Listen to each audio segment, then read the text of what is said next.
we go.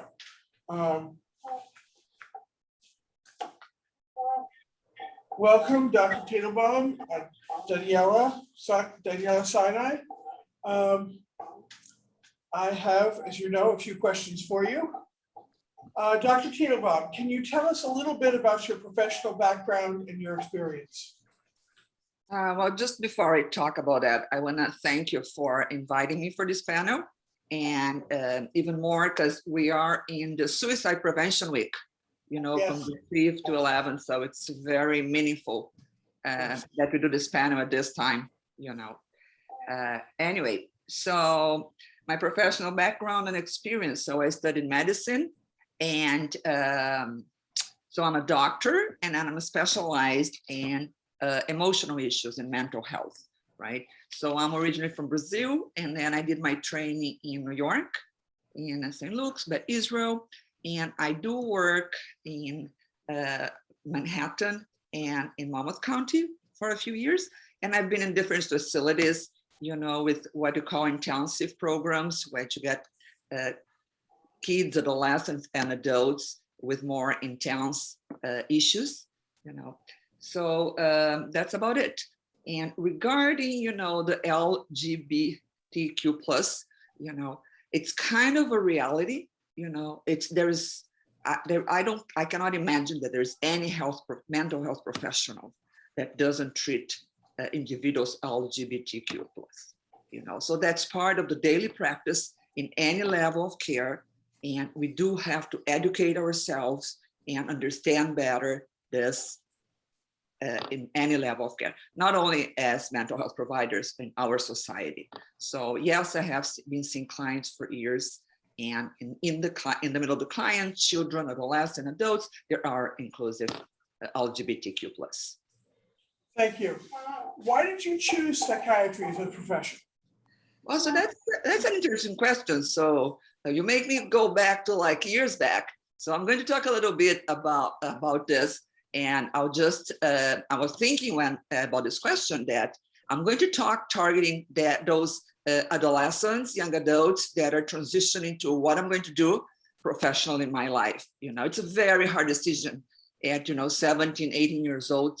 Imagine what you're going to do 10 years from that, what you're going to be like working with for many, many years of your life, you know.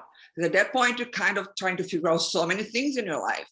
You know, who you are, who you like, you know, independence from the family. So anyway, you got to make a decision. So what I felt is like, I think I observed myself that I liked to help people, and I like to help people feel better. That's the line of thinking that I wanted. And so that got me to medical school.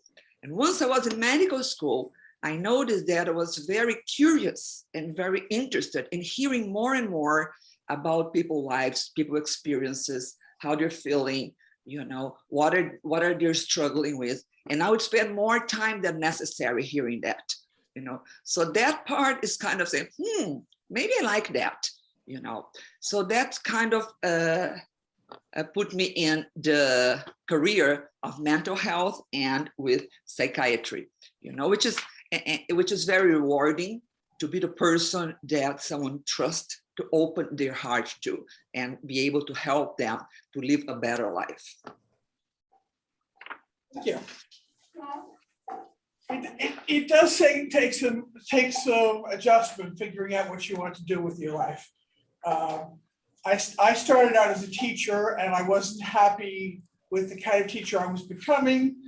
So it was either remedial reading or library science. Daniella, when and where did you receive your master's degree in library science? So I received it from Rutgers in 2013. I was actually working as a night auditor at a hotel, but I had a really great boss who was like, please study while you are here, because it's very quiet overnight. Please study, look busy, be happy, be cheerful when you greet guests, and do whatever on the side. So I was really lucky about that. Why did you decide to become a librarian? In the words of the director of the Long Branch Free Public Library, what is your why? As it happens, I also started undergrad to be a teacher. I did a lot of ESL tutoring when I was in high school and my first 2 years of college. My father is from Israel, so we had a lot of younger children. Hebrew was their first language and they had a hard time understanding English. So I did that on the side for a while. And then I was in one of my core education classes and they told me that if a child fell behind, I had to let them fall behind and teach the rest of the class. And keep in mind, this was like, we're talking like 15 years ago. So not like recently. I would have to let the child fall behind and like just keep teaching the rest of the class, teach the test, not help anyone if they really needed extra help. And I was like, okay, this is not going to work for me at all. So I pretty much immediately switched majors, I think like the next day. And then after that, it was library science was kind of the choice because I really love sharing my love of books and helping people learn how to learn and where to learn. Very important. Describe your job at the Voorhees branch. How long have you worked there? I just hit 5 years this summer. My title is Youth Services Librarian too. My specialty is teens and tweens, so ages 10 to 18, basically. I curate our young adult collection. I handle all of our young adult programming. I'm also our young adult volunteer coordinator. Before 2020, we had something like, I want to say 200 volunteers a year doing over 1,000 hours a year. It has obviously shrunk at the moment, but I'm looking forward to that kicking back off, hopefully sometime soon. Wow. I commend you for handling that many volunteers. Yeah, it was a lot, but we miss them very much, so. Thank you. Dr. Tetelbom, you mentioned to me that you have read a lot of current literature on gender. What does the literature tell us? So I just want to say, got to step back before I answer the question. I'm thinking about that, and I think that the main source of me to learn about LGBTQ are my clients, are being curious and hearing them and hearing what they need and what they're going through. That's what it's really teaching me. But let me go back to the literature, So the other issue that came to my mind, because I often say I'm not young, which is true. So I've been seeing the evolution of the diagnostics, the psychiatric diagnostics along the years, the different classifications, which you call the DSM, which is Diagnostic and Statistic of Manual of Mental Health Disorders. So that's kind of the guideline that mental health use to diagnose disorders. So, and I said that about my age because I do remember in 1980 when they took out of the diagnosis a diagnosis that was called agosyntonic homosexuality. This was a diagnosis that, due to political pressure, in 73 was taken out, and in 80 out of the classification. So moving forward, in 2000, they had a diagnosis in DSM-40 called gender identity disorder, and I remember that. And that standard for if a child or adolescent, if they prefer to identify as a gender different of their sex, that was a disorder to treat, to change, the word to change the person. So we're talking about 2000, right? So moving forward, took to 2013 to change that, so it fell off, this diagnosis, of course, 2013 to come with the gender dysphoria, which that's kind of like if the person is uncomfortable with the assigned sex putting together with the gender that the person feels that the person is. So we got a progress, but I was counting the years from 73 to 2013. We're talking, in 2073, all this homosexuality was a disorder. Right now, 2013, 40 years later, we start seeing things different, So I just wanted to give you that perspective, because when I was reviewing it, in my, oh my God. The other thing I found very interesting, there is an author, I don't know, you probably know as a librarian, Yuval Noah Harari. I've heard the name, definitely. Okay, so he wrote a book extremely interesting, talking about how is life going to be in our century, and he started talking how it's going to be in 2050. And what he says that the only certainty we have, and there's going to be ongoing changes. We have to adjust to ongoing changes. And part of the changes, and when I was reading the book, it called my attention that he was saying that gender in the future, and I think the future is now already, is something fluid. In one moment, the person can define themselves with a certain gender. That doesn't mean it's for life.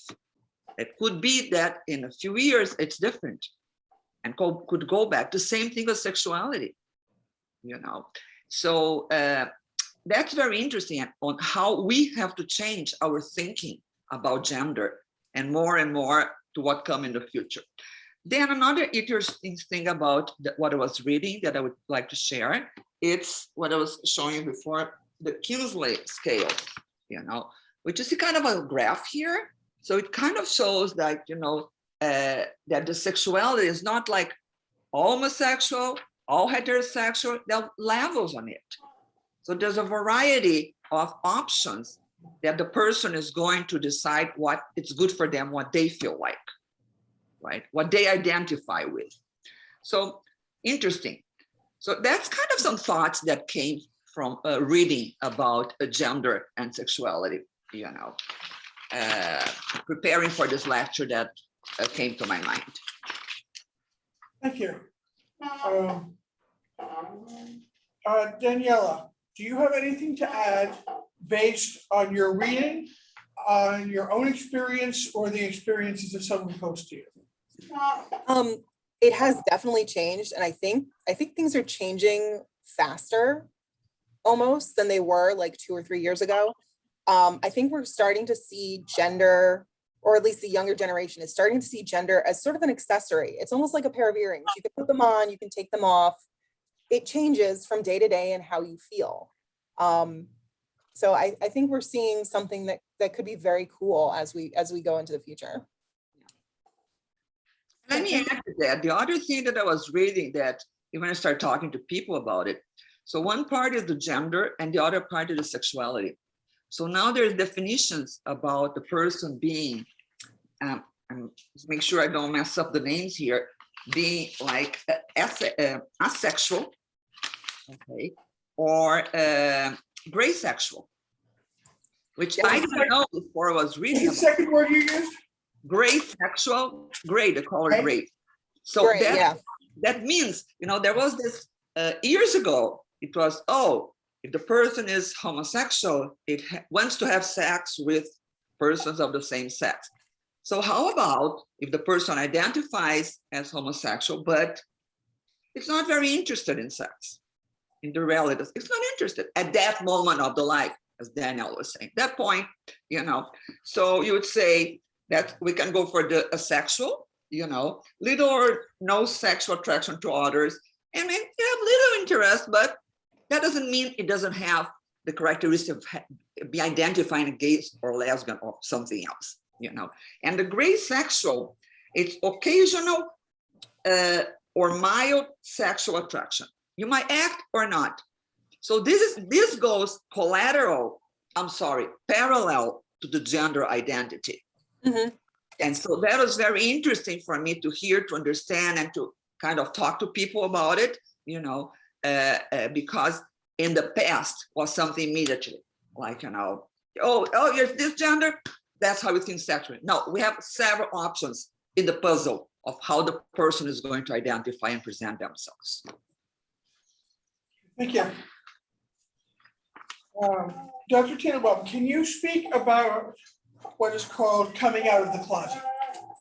Wow, that's an interesting conversation. We're talking about that, right, Janet? So here it goes.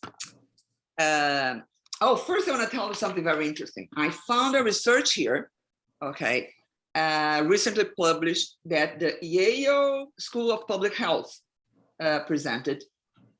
So it's about 85,000 interviewed people in 28 countries from the European Union, okay? And they were asking about if they open up, and it's entail lesbian, gay, bisexual, entail if they open up to all or most other people in their lives. That was the question. If they open up, right? Which is the coming out you're talking about, right? And 83% have not opened up. 83. At all, or should? So that they didn't open up. They had information concealed. So just imagine the consequences when they go for, in the daily interaction, the depression associated with it, less access to healthcare, anyway, and goes on. So let's talk about a little more in details about the coming out. I just was really impressed with that number, because you're asking me what's the percentage in my practice. I'm like, I don't know in my practice, but in the world is not good. If you see the number, of course it varies by culture. Some cultures are more open, so cultures are less open, but so the coming out, let's say first, it's kind of like first, who is the person going to talk about their gender and their sexuality? To the family. First goes opening up to the family, then friends, then work, school, social media. But here's the caveat. Once the individuals start coming out, the LGBTQ, and the next level doesn't take it well, it goes backwards. Mm-hmm. So I opened my family, they didn't take it out, they didn't take it well. Well, should I continue going, or should I stay like this and go back? I'm opening to school, they didn't take it well. Let me stay, keep just my friends, And every step of the process include a possibility of mood changes, and impossibility, every step of coming out, And I think that's kind of where I see my clients. I'm not sure in your experience, Danielle, with the people you look, when these transitions are stressful situations that can trigger to anxiety and depression, So regarding the coming out, I would say, so let me give an example. The first coming out would be like, for example, the person feels attracted to another person. So then you start, well, maybe I am this gender, maybe I'm interested in this kind of sexuality. So that's one coming out to myself, okay, to the person herself, right?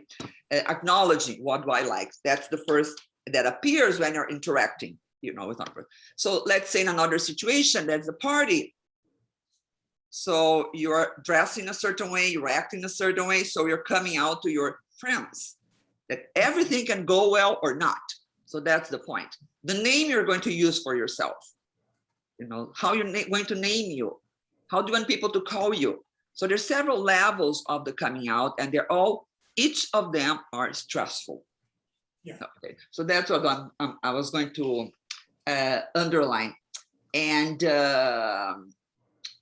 what else? Well, I can talk more about the coming out. So I would say for the families, should I talk a little bit about this now? How families could help the situation? Or we talk later. Yeah, I think we've got that for later. Got it.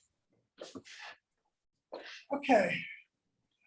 Thank you, Daniella. Do you have anything to add? It's very much, coming out is very much a stage. Like, it is a stage by stage, level by level thing. I guess it's weird for me. I'm out to my friends and I'm out professionally, but I'm not really out to my family. So that's a little weird, but it's very much a stage thing. And the best thing to do is just be non-judgmental about it. Just like, okay, cool. And just kind of like, like someone has announced their favorite color. It's okay. It's just part of the person. It's not like, so yeah, that's it. In addition to that, Danielle, I just wanted to underline the same way that the person says something, I am this, I'm the other, and the other people should respect and not judge. They shouldn't push it. Mm-hmm. They shouldn't say, well, are you gay? Are you lesbian? Are you binary, let the person say what they are. Yeah, Yeah. or even if they're still questioning and they're and it's just like, okay, like my favorite response so far has been, whoever you love, I'm sure will love them too, because they love you so much. That has been my favorite. Like that was so uplifting and so comforting. It was kind of a big deal. Yeah. So. That's a wonderful thing to hear, no matter what type of thing about yourself you're disclosing.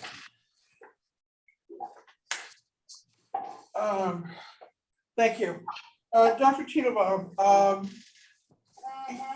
the statistics that you quoted are going to greatly influence your answer to this question. To your knowledge, what percentage of the patients you treat are LGBTQ plus, and what percentage of that group are still in the closet? Do you think your practice mirrors the statistics you quoted?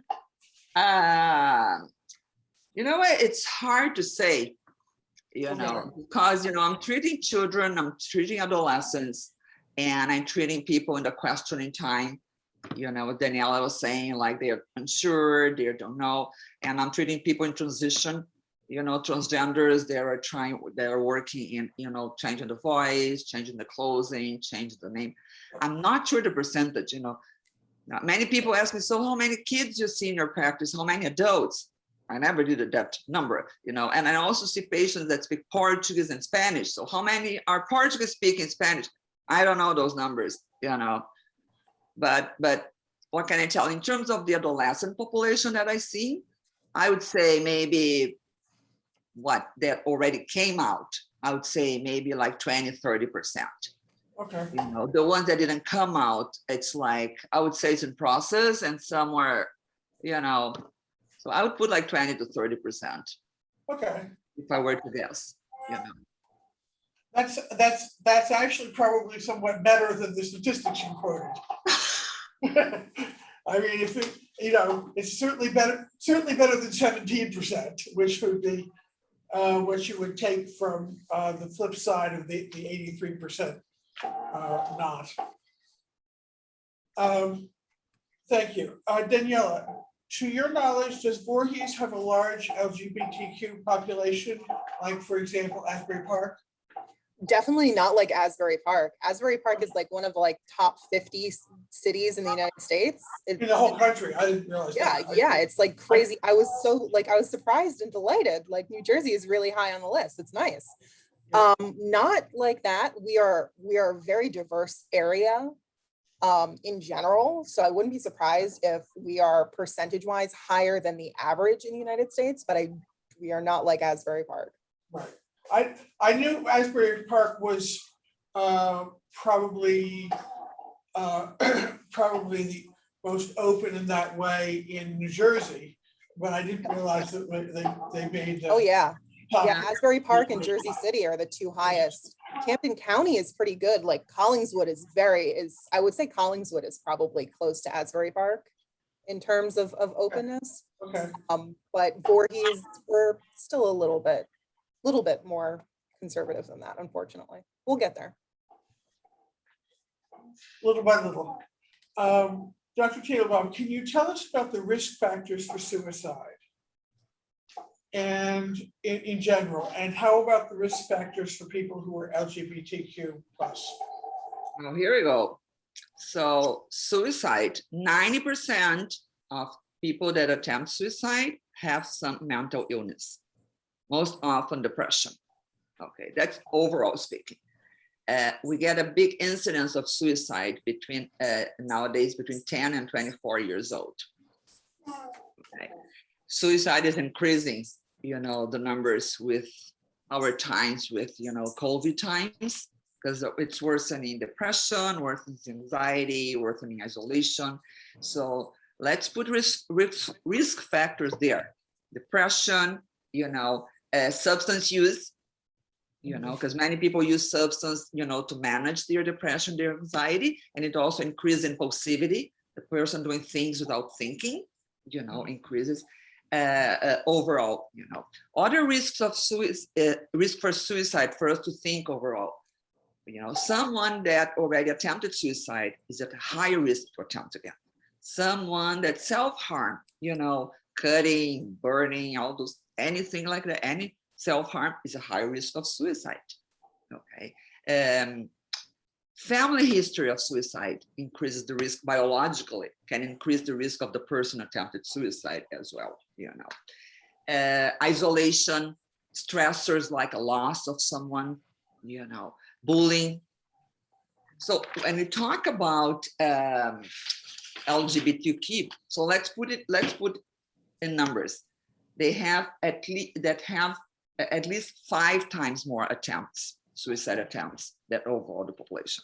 You know, I would say like we're talking about numbers, but who knows if that's a number even more than that, because that's kind of usually the number we know. You know, the other thing that's important is that it increases the risk of suicide gestures that need medical care, you know, in individuals that are, that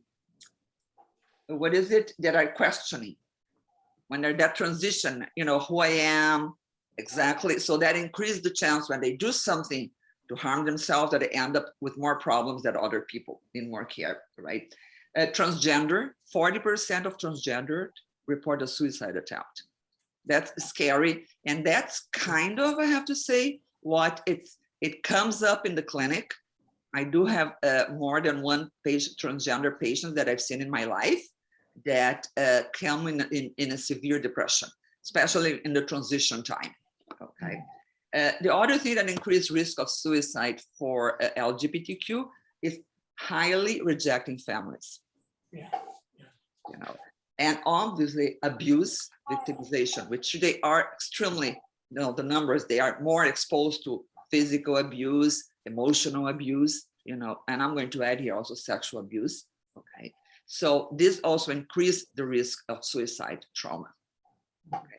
And in our times, of course, as I was saying, increasing depression, increasing anxiety, families are exposed to losses, families are exposed to stressors, financial, emotional. So the chance that the families are less supportive for the LGBTQ might be also contributing and for their worse mental health and increase the amount of suicide attempts.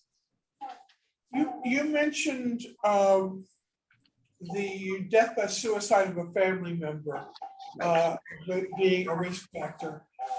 Do you think that's genetic or experiential? No, I think it's mostly, I hate to say nowadays, I think it's mostly genetic, you know, in the fact that it goes through the gene, by the researchers, they found out that the gene that determines how the serotonin is moving along in our brain, you know. So basically because depression is genetic, suicide maybe as well.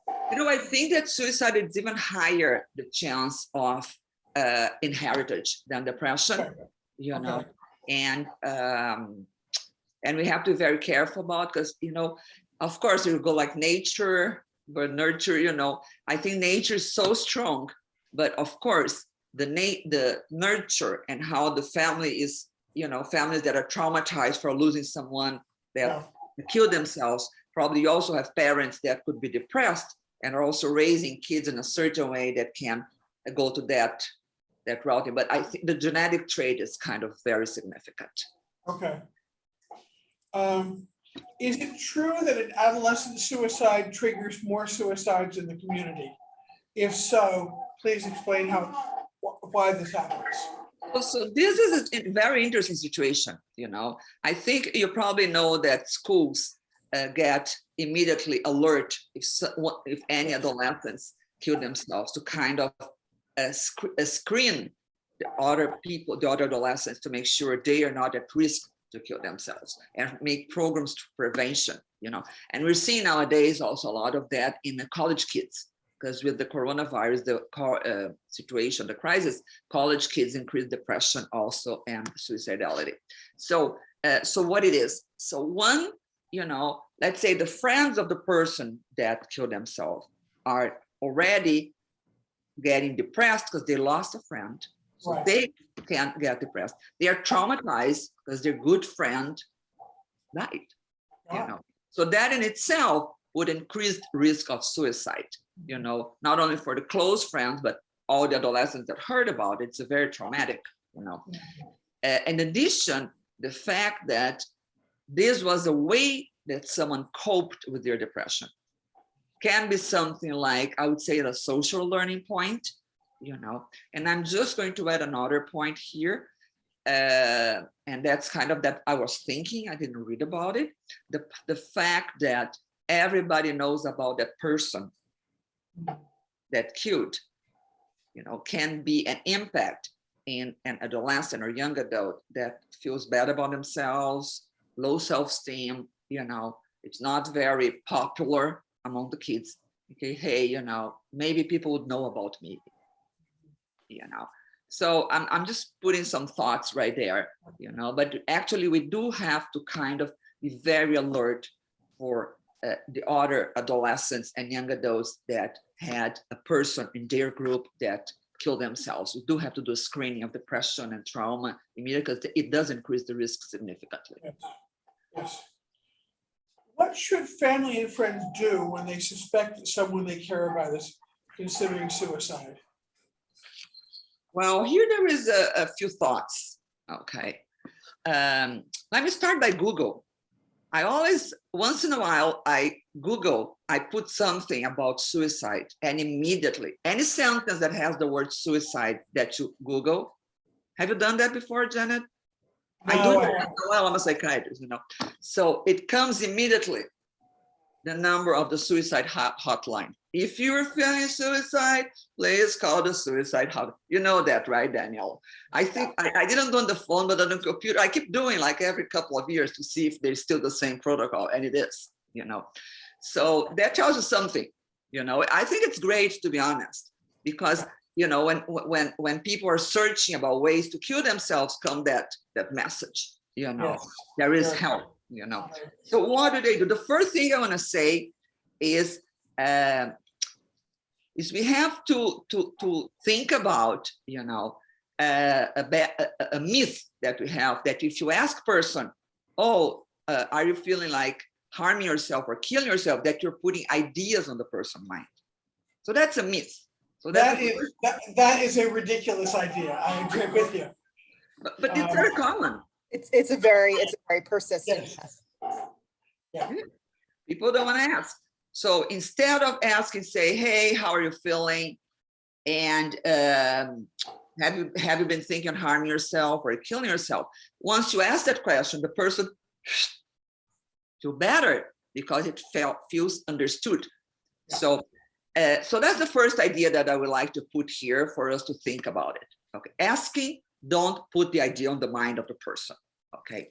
Number two, I would like to use a sentence, you know, that I remember from Sandy. You know, when Sandy happened, the flood, the hurricane, you know, there was one sentence that got stuck in my head, was the governor, Christie, saying like, well, if you're thinking of doing something at this moment, the middle of the hurricane, he was on the radio.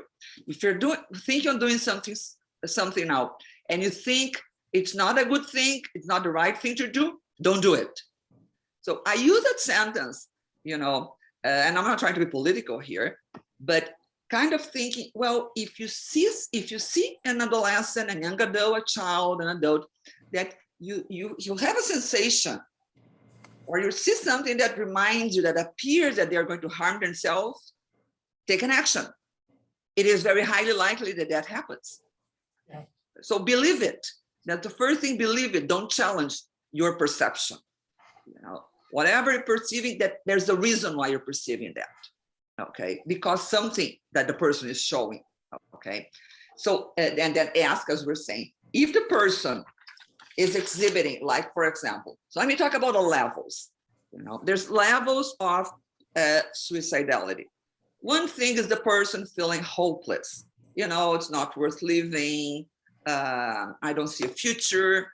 When that increases the risk, and should be, you should call the family, the friends should direct the person to get help. right? With mental health professionals, with your doctor, social work, or psychiatrist. At other levels, like the person is depressed, same thing. But if the person has a thought, express a thought about harming themselves, a time, a way they're going to do it, and sometimes they have something around that they can use it, and they say that, it's a very high risk, and you do have to call a hotline. So again, what do we think? Oh, I'm doing something bad for the person asking for help, or taking to the hospital, or taking to the emergency. No, you're not. What you're doing is prioritizing safety. That's an action of love. It's an action of love to get protection for that person, okay? Which is an immediate evaluation and taken to the hospital or to the emergency room, okay? So I would say one more thing, what not to do. Some people, when they hear that their loved ones are thinking of dying or killing themselves, they say, oh, you're not going to do it. You're going to damage your family or friends. Not good for, it's useless. This is not going to change the person that has suicidal thoughts mind. It's not. Okay, so that is something not to do. What to do, call the suicide hotline, and there's other resources we're talking. You know, I'm sure you're going to put the resources at end, Janet. Call, if it's an LGBT person, you can call the Trevor Lifeline, you know, call Mobile Crisis. Mobile Crisis in New Jersey is amazing.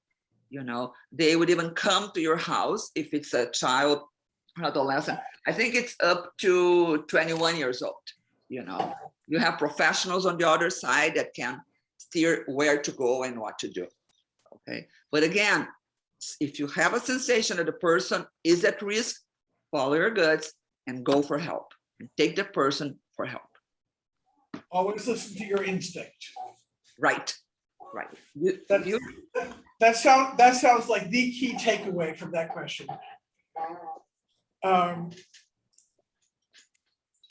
What can this question isn't about suicide per se. What can family and friends do to support LGBTQ plus individuals? And what shouldn't family and friends do? Well, we're kind of talking about that a little bit before, right, Daniella? About families and what to do. So it's kind of obvious, but again, do not reject. Yeah. Okay. Do not kick out of the house. We've seen it. Yeah. We know it happens. Okay. Do not abuse. Do not make fun of. Do not abuse emotionally. Don't tease. Don't tease. If someone is confiding in you, that is a trust. They trust you, and trust should never be rewarded by teasing. Especially LGBTQ plus youth. I mean, the chances of being homeless as an LGBT plus youth are 5 times that of normal youth. 5 times. And if the person is a person of color and LGBTQ, I think it skyrockets. This is a very big deal that this adolescent, this child trusts you to say something, even to say like, I'm sad or I need help. That is I mean, not to get into religion, but that is a sacred trust. You are a trusted adult. Right. That's a gift. Yes. What did you say? A gift. So we used to talk in the past that you have to tolerate, the families have to tolerate if there is an LGBTQ adolescent, young adult. No, it's not tolerate. It's what we're doing. Whatever happened to love? It's to support, to be there all the way, you know, and you know, it's part of the work that we have to do with these kids is with the family to help them navigate the acceptance, you know, and their own biases. You know, everybody have to deal with that, their own internal bias, their own prejudice, their own concepts. Even LGBTQ also have to deal with that inside them, you know. So supporting the family, you know, it's very important. And I really think this is a part of the job because as Danielle was saying, the risk of kicking out is strong, or of helping but not really being there, you know. Thank you. Daniella, you received an award from the New Jersey Library Association for a program designed to be of help to members of the LGBTQ plus community. Tell us about that program. So Safer Space was initiated during the height of like the lockdown over 2020. It's basically, it's somewhere between an anonymous support group and somewhere between an informative group, mostly to let adolescents who are questioning or not sure or sure know that there are adults who have been in similar situations and adults and they have survived and they are okay and the road is rocky, but you can prosper and be very happy. Is it a physical place or a website or? It's solely through Zoom and it'll remain through Zoom because that offers a level of anonymity to children and adolescents whose parents may not be delighted by the idea of them like reaching out or even learning more, because we actually have had that situation a few times. Yeah. The same reason that this type of program that we're doing today works better as a virtual program. Yeah. How did you get the idea for the Safer Space program? So it wasn't just me, it was actually a group effort. So one of our other youth services librarians serving adolescents was in contact with one of her kids, and her kid said, hey, my school isn't having a GSA this year because we're all virtual. And is there some, like, can you do something? Is there anything? Is the library doing anything? Which is so uplifting to hear that their immediate instinct was, is the library doing something? That was so nice. So we put it together and we decided to add speakers to kind of keep things going and keep things more interesting, but also because LGBTQ plus is a spectrum, literally. Like there's a wide variety of things. If you think of a color wheel and all the various shades, that's basically the spectrum. So we wanted to try and hit as many different aspects and people and shades of the spectrum as possible, which has been actually really fun and very interesting. How have members of the LGBTQ plus community reacted to the Safer Space program? And without revealing any personal details about any of your library's patrons, can you describe ways in which the Safer Space program has met the needs of your patrons? Extremely positively, and I was expecting different kinds of questions. We had a couple on Zoom. They were married lesbians, out professionally, the whole 9 yards. And I was expecting like, what is it like to be out in a workplace? And instead it was, how do you date? Like, how do you ask someone out for the first time? And what do you do if you're not sure if this person also likes girls? It was very heartwarming. It was very sweet. And we actually have parents asking, like, can my kid come? Sorry.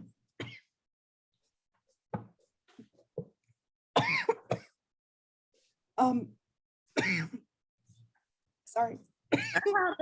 That happens. Take a deep breath.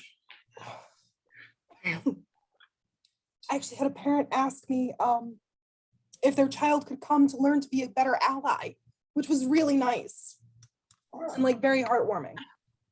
Nice. That's good. Nice. Sorry. If you caught your breath, I have two other questions for you. What other services are available to members of the LGBTQ community at the Voorhees branch or anywhere in the Camden County library system? Well, I mean, all of our services are available to all patrons, obviously, but LGBTQ plus specific, we're also doing a book series called We Read Diverse Books. And each month we're highlighting a book written by a diverse author within the spectrum of the character that they're writing. So September's choice is called How to Be Ace, and it is a memoir written by someone who is asexual, which is really nice and actually hard to find. We're seeing more and more ace and gray ace, but literature and books with gray ace characters is very difficult. to find and have on hand. It's something I keep a very specific eye out for. Good. If a member of the LGBTQ community confided in you that they were thinking about suicide, to what resources or agencies would you refer them? Honestly, that would depend on how serious and how worried I was about them. If I thought it was an immediate risk, I would have them sit with me and stay with me and probably call 911. If I thought it was a near future or a soon risk, I know enough to know when I cannot help and when to refer them to professional help and who to refer and basically roughly who to refer them to. It would really depend on the situation. If it was something being exacerbated by a significant other, it would probably be Love is Respect. Their website is excellent. I believe it'll be on the resource slides at the end of the presentation. NAMI, N-A-M-I is very good. I see Dr. Tetelbom nodding. They're a very good option. It would really, it depends on the situation. Okay. Each situation is its own and different despite the similarities. Each person is an individual. Fair enough. Sorry. Fair enough. Thank you. Dr. Tetelbom, what resources does Monmouth County offer to help people who are considering suicide? So I'll just go back what Danielle was saying. Of course, you try to get the person to the emergency room, or to the nearest hospital. We have several hospitals in the area, Monmouth Medical, Jersey Shore, Riverview, the closest around here. And of course, if you cannot take the person or if it's urgent, remove the means possible that the person is about to use and call 911. Remove the means if you have at home available knives, things, razors, scissors, take them away. Put on a safe, take them, gun, obviously, medications, the bottles of Tylenol and ibuprofen with like 500 tablets, that people can have at home. So take everything away, including the vitamins, the medications for whatever. It's from Tylenol, blood pressure medication, or any medication that, take it out. Chemicals, people can harm themselves with chemicals. So if you're at home, you're concerned, take everything away, call 911, okay? The other options, if it's not imminent, as Danielle was saying, right, that I like, you can also use, I like a lot the resource, the second floor. It is from 10 to 24 years old. It's a platform that so adolescents, young adults can text and they respond immediately and can go from situations like I'm depressed, I don't know how to talk to my parents, I don't know how to talk to this person around here, and it's anonymous. I think the texting situation is very harmonic with the age, and you can do in the middle of anywhere, to do that. The other thing I learned actually doing this review is I have heard about the Trevor Project, and I was reading about it, and it's really, really interesting. I want to know more about the Safer Space Project, Daniella, but the Trevor Project has a lot of very interesting information, and they do have a lifeline, that people can use. Of course, I said about mobile response. I also have a great experience with mobile response for help up until 21 years old. Veterans and family of veterans they have a specific crisis line for that one also, which is very interesting, So, so in terms of the suicide, I would say that if it's an emergency, call 911, take all the means, alcohol, chemicals, sharp, we call like scissors, knives, everything, and medications and vitamins, whatever it is around. Okay. And again, as we were saying before, Janet, believe it, ask about suicide, believe when the person says or in what you're feeling, and take an action. Okay. And in terms of prevention would be, try to treat, be aware that adolescents, young adults, kids get depression and they don't say I am depressed. It shows oftentimes depression as the person like not being motivated to do things, or not wanting to interact with family, with friends, or not doing well in school, like someone was doing good, like don't want to study.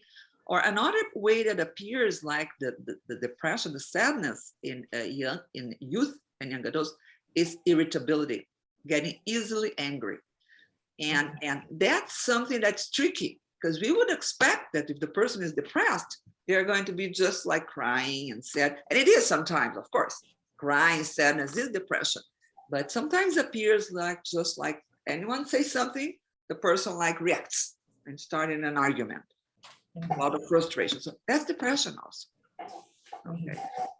So our instinct is like, oh, if the person is angry, let me stay away. No, it's the opposite.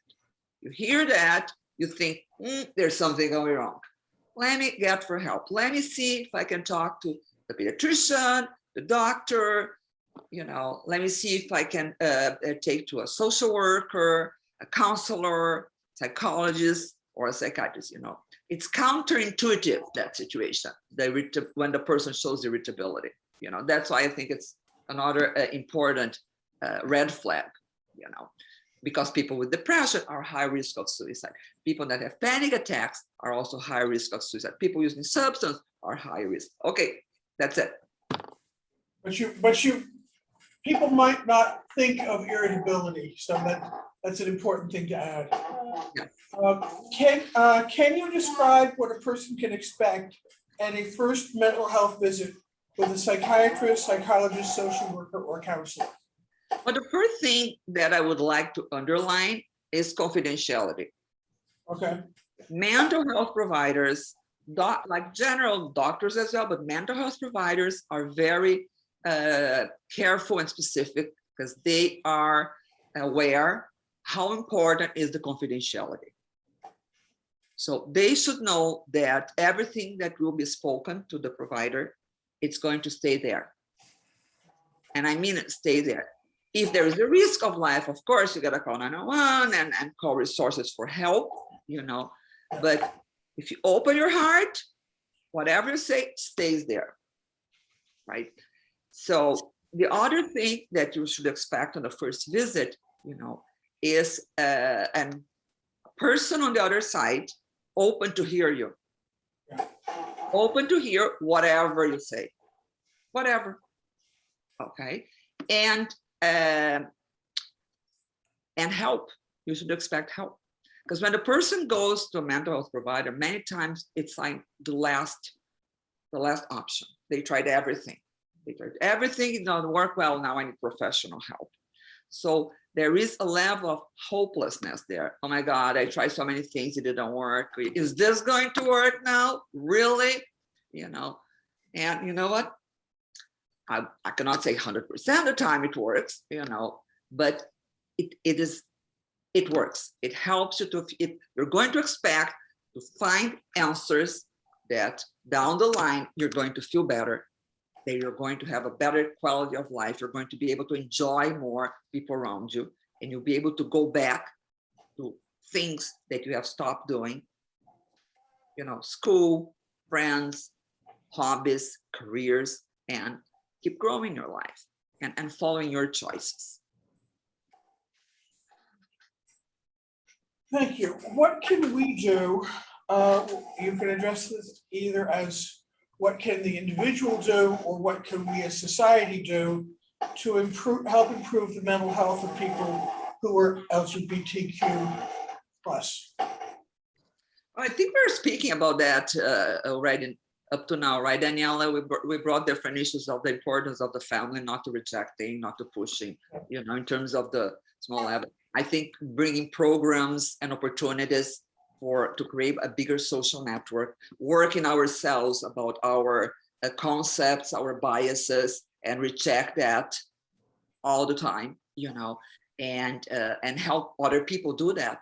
Also reject their prejudice, their preconcepts, and acceptance. In terms of a society, as I was talking about the DSM, the changes on the classification, but there's much more to do. So it took 4 years for them to take this out of the classification, which is too long. It's too long. So of course we have to advocate for healthcare for LGBTQ in my end, for calling the person by the name, starting by calling the person by the name the person wants to be called. It's simple, right? It's not. It's more complicated than it looks. Shows respect. Yes. Okay, so accepting how people identify. I think the library is great. The other thing we were talking about, just last sentence I say before we hear Danielle, it's like we're talking about books. So that's books and movies are ways also to introduce in families and with close friends to the issue of LGBTQ. Sometimes talking doesn't go very well. The person really don't get it. So if you kind of like show, oh, there's that movie I watched, and or there's that book I read, or I have a friend that is LGBTQ. Can we let's go for for coffee and let's hang out with the person. So bringing other resources that can open up the minds of our family and friends can be very, very helpful, very useful. And asking questions. The last, like the take home is like ask questions. Ask question. Don't take a conclusion from what you think it is. Ask. And listen, like don't just hear, listen actively to what the person is saying. That's a really big one. Listening, I think, is probably your answer to the next question I was going to ask. Danielle, additional thoughts about how we can help people who are LGBTQ plus feel accepted. Listening actively is pretty much is the big one. Listening actively, being welcoming. If you get corrected because maybe you've used the wrong pronouns or the wrong form of address, or you fumbled on the name, being like very cool, like, oh, sorry, like, let me try again, or like, oh, how do you say that? Like, just be welcoming, be thoughtful, and try to discard your unconscious bias as much as you can. That's a big one. We all have it. Like, it's a product of our society. It's a product of growing up in families. We all have unconscious bias. It's something we really have to work on. But we can overcome it. We have been slowly but surely as a society. We can definitely do better. It's 2021. We can make it work. And also, if you notice, if I might add, if you notice, right, Danielle and Janet, that the person is kind of like struggling with anxiety, with depression, ask about it and offer support and say, hey, let's figure it out. Let's find together someone that can help. It's the part of, listen, it's not easy. The person is questioning, is not sure, it's facing all stresses of life. So sometimes people get depressed, get anxious, get trauma. So offer to help navigate on the world. If you're being human is not easy without adding any of these additional difficulties. If you're not sure how to tell someone or ask someone if they're okay, the best way that I've learned is an I statement. So like, hey, I've noticed, and then you name the behavior. Don't accuse, just like, hey, I've noticed you're getting angry a lot at little things. Are you okay? Right. Or, hey, I've noticed like you've stopped playing an instrument. You've stopped going to your sports. You've stopped reading your favorite comic. Like, are you okay? Did something happen? But non-judgmental. Like, I have noticed this behavior in you. Are you okay? Can we talk about it? Do you want to talk about it? And sometimes they may not want to talk about it. Sometimes they're just glad you've noticed. Sometimes they're going to use language that may make you uncomfortable. Let it roll. Let it happen. Because again, they're trusting you to actually say something. And that is a big deal. And oftentimes, Danielle, it happens that the person, you ask that question, and in the first moment, the person reacts, right? Yep. You said, Yep. one, but it sits there somewhere. And a few days later, or a few weeks later, the person is going to come back, oh, you know what? I am not okay. Yeah, you're right. I'm not okay. I'm not playing soccer anymore. I don't want to hang out with my friends. My grades are low.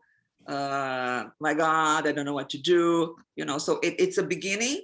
Wait that the person is going to come back. So once you open the communication, it's higher chances that it works. But don't expect at the moment. It's good, your point. I like your point.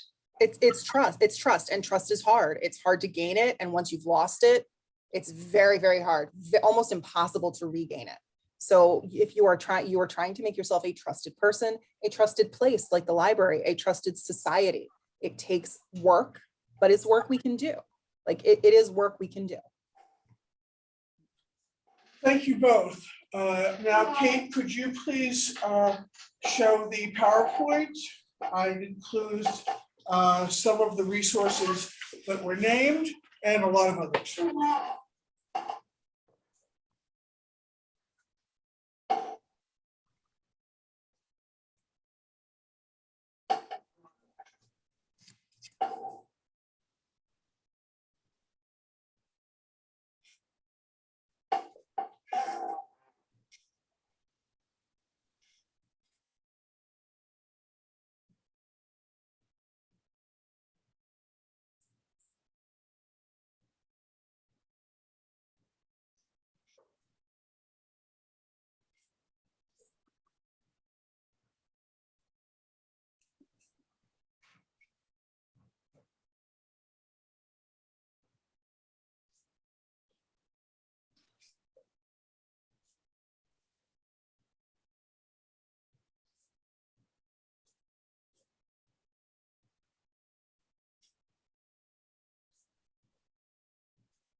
This is an excellent PDF, wonderful article.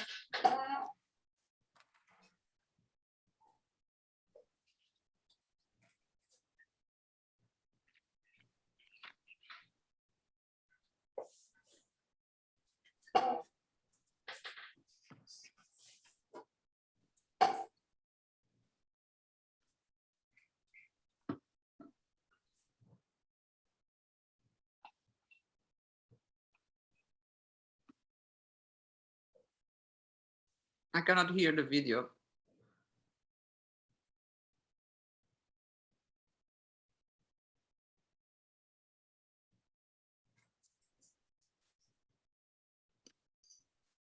Yeah, not playing the sound.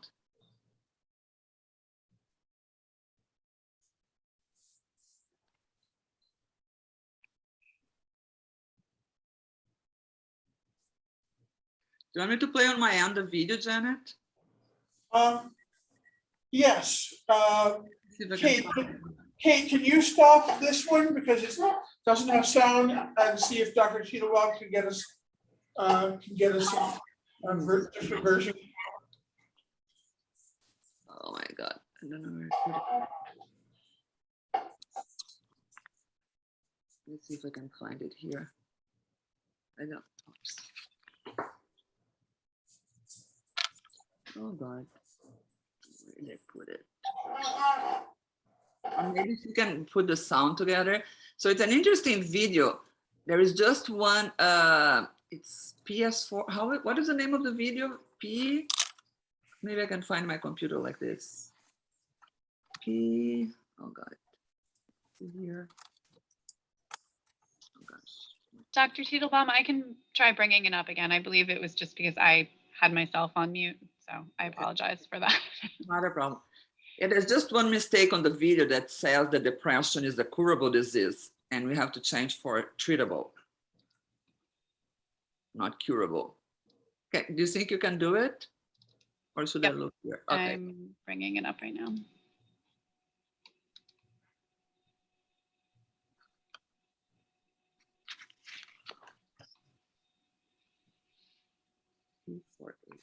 Look at my computer anyway.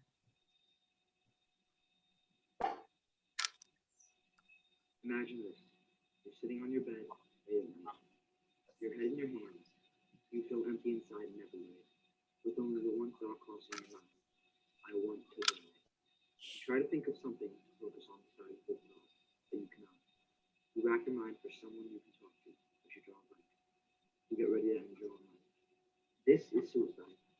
somebody dies from suicide every 40 seconds. To quote Sally Branson, we don't kill ourselves, we are simply defeated by the long, hard struggle to stay alive. This struggle is not ours, but only discovered by you. This usually comes in the form of depression, a curable disease. One way to help is by reaching out to other people. If you or anybody you know has suicidal thoughts or is planning to commit suicide, please call the number on the screen to talk to someone who can help you. If not, Can you- please donate your time or money to the National Suicide Prevention Hotline. Suicide is not a joke. Please try to do your part to help. Hey, is this you? Hey, this is Wes from the library. I'm so sorry. I'm so sorry that I called you Michael.